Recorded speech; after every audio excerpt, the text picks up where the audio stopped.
Hallelujah. आप इस चीज को समझिए कि जो आदम है, आदम के द्वारा आप और मैं, हर एक इंसान आदम के द्वारा पैदा हुआ है। देखो, परमेश्वर ने आदम को बनाया तो आदम ने एक गलती की। वो गलती क्या थी? उसने फल खाया, फल खाने के द्वारा वो नंगा हो गया। इसका मतलब है कि पूरी दुनिया उसके ऊपर पहले एक धार्मिकता का वस्त्र था, मतलब जिसके अंदर वो ढका हुआ था, जो मतलब वो पाप को बारे में नहीं पता था, गुनाह के बारे में नहीं पता था, वो चीजें उसके अंदर थे। लेकिन जब उसने फल खाया तो उसने क्या कर दिया? पाप कर दिया। तो मतलब इस दुनिया में हर एक इंसान पापी है। अगर कोई कहे मैं धर्मी हूं तो कोई धर्मी नहीं है। यहां पर बाइबल कहती है कि आदम में सब मर गए, क्योंकि आदम मृत्यु लेकर के आया। आदम 930 वर्ष तक जिया, इतने साल तक जिया। उसके बाद में पहले पाप कर लिया, गुनाह कर लिया, फिर उसके बाद में सब मरने लगे, बीमारियां आने लगी, रोग आने लगे, श्राप आने लगे। उसी टाइम से इस पृथ्वी पर हर एक इंसान पापी है और श्रापित है।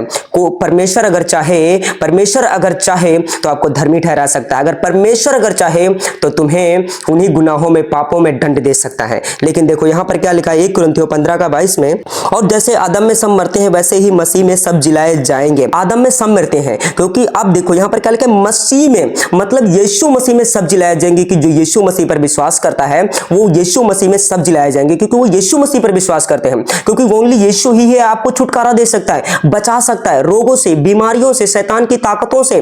आपको यीशु ही छुटकारा दे सकता है, यीशु के अलावा आपको कोई छुड़ा नहीं सकता है। यहां पर हम रोमियो 5:12 में लिखा, इसलिए जैसा एक मनुष्य के द्वारा पाप जगत में है। वो मनुष्य कौन था? वो आदम था। आदम का मतलब होता है एक मनुष्य, एक इंसान। और पाप के द्वारा मृत्यु आई, और इस रीति से मृत्यु सब मनुष्य में फैल गई, क्योंकि सब ने पाप किया है। यहां पर कहते हैं कि मतलब आदम के द्वारा सब ने पाप किया, क्योंकि आदम पापी था। आदम के द्वारा, संबंध के द्वारा सारे लोग पैदा हुए।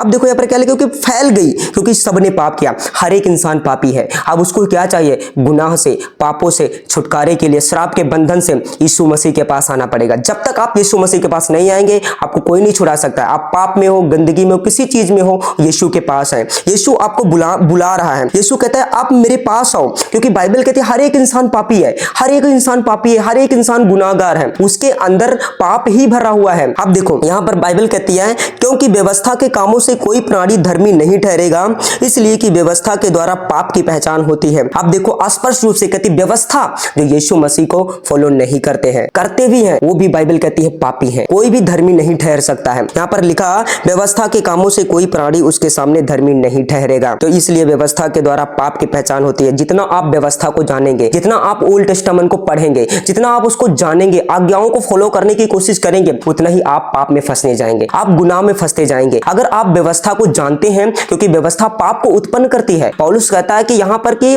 मैं अब क्या करूं, अब मैं इस शरीर में हूं, मैं क्या करूं? अब व्यवस्था जान गया हूं कि पाप ना करूं, फिर भी मुझसे गलती होती है, मैंने गुनाह किया है। वो खुद कहता है, पौलुस यहां पर कहता है कि मैं ऐसा एक अभागा मनुष्य हूं, मुझे पाप की मृत्यु से कौन छुड़ाएगा। यहां पर लिखा, अब देखो एक इंसान को आजाद होने के लिए, छुटकारा के लिए क्या चाहिए? ओनली यीशु मसीह। देखो मैं आपको बताता हूं, जो पाप से अज्ञात था उसी को उसने हमारे लिए पाप ठहराया। कौन सा पाप? कौन अज्ञात था? किसको पाप के बारे में नहीं पता था? यीशु को पाप के बारे में नहीं पता था। वो पाप जानता ही नहीं था कि पाप है क्या। यहां पर लिखा है कि उसी ने हमारे लिए पाप ठहराया। किसने? परमेश्वर ने हमारे लिए, हमारे जगह पर यीशु को पाप ठहरा दिया, कि उसमें होकर परमेश्वर की धार्मिकता बन जाए, कि उसमें होकर हम परमेश्वर की धार्मिकता बन जाए। दोस्तों मैं आपको बताना चाहता हूं कि यीशु ही आपको धर्मी ठहरा सकता है। अगर एक इंसान धर्मी नहीं है, उसके लाइफ में कोई कार्य नहीं होंगे, लेकिन उसके अंदर पीस, शांति नहीं होगी, आत्मा के फल नहीं होंगे, प्रेम नहीं होगा, उसके अंदर धीरज नहीं होंगे, किसी के प्रति बुराई आएगी, उसके अंदर बैर उत्पन्न होंगे, उसके अंदर गुनाह उत्पन्न होगा कि मैं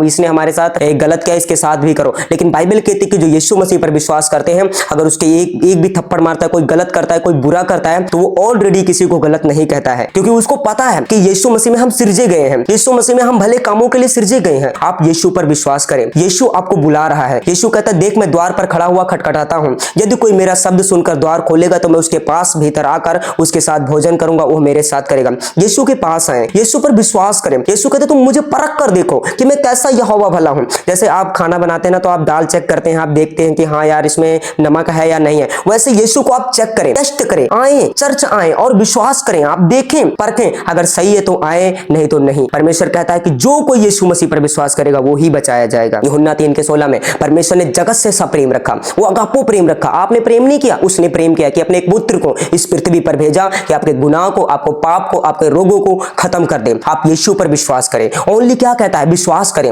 आप व्यवस्था मत फॉलो करें। यहां पर अभी हमने पढ़ा, क्योंकि व्यवस्था के कामों से कोई प्राणी धर्मी नहीं ठहर सकता है। आप व्यवस्था पर फॉलो करेंगे, हाँ मैं ये करूंगा, मैं वो करूंगा, आप नहीं ठहर सकते हैं। वो प्रभु की मर्जी है, प्रभु की मर्जी। वो जो चाहे, अगर किसी की लाइफ में प्रॉब्लम आती है तो प्रभु की मर्जी है। अगर आपको प्रभु आपको ऊंचे हो रहे हो, बहुत बढ़ रहे हो, तो ये प्रभु की प्लानिंग है। प्रभु चाहे हर एक चीज को देखता है, हर एक इंसान को देख रहा है। आप प्रभु के पास है। प्रभु कहते हैं, हे सब परिश्रम करने वालों, बोझ से दबे लोगों, पाप से, बीमारी से, गंदगी से, रोग से, किसी भी चीज में हो, आप लदे हुए, आप यीशु के पास आए, यीशु के पास आए। यीशु आपको बुला रहा है, आप उसका ध्यान करें। अगर आपके लाइफ में कोई भी सिचुएशन चल रही है, आप ओनली यीशु पर विश्वास करें, क्योंकि यीशु ही आपको छुड़ाने की सामर्थ्य रखता है। और मैं विश्वास करता हूं आप सब लोग ब्लेस्ड हैं यीशु के नाम में। आमीन।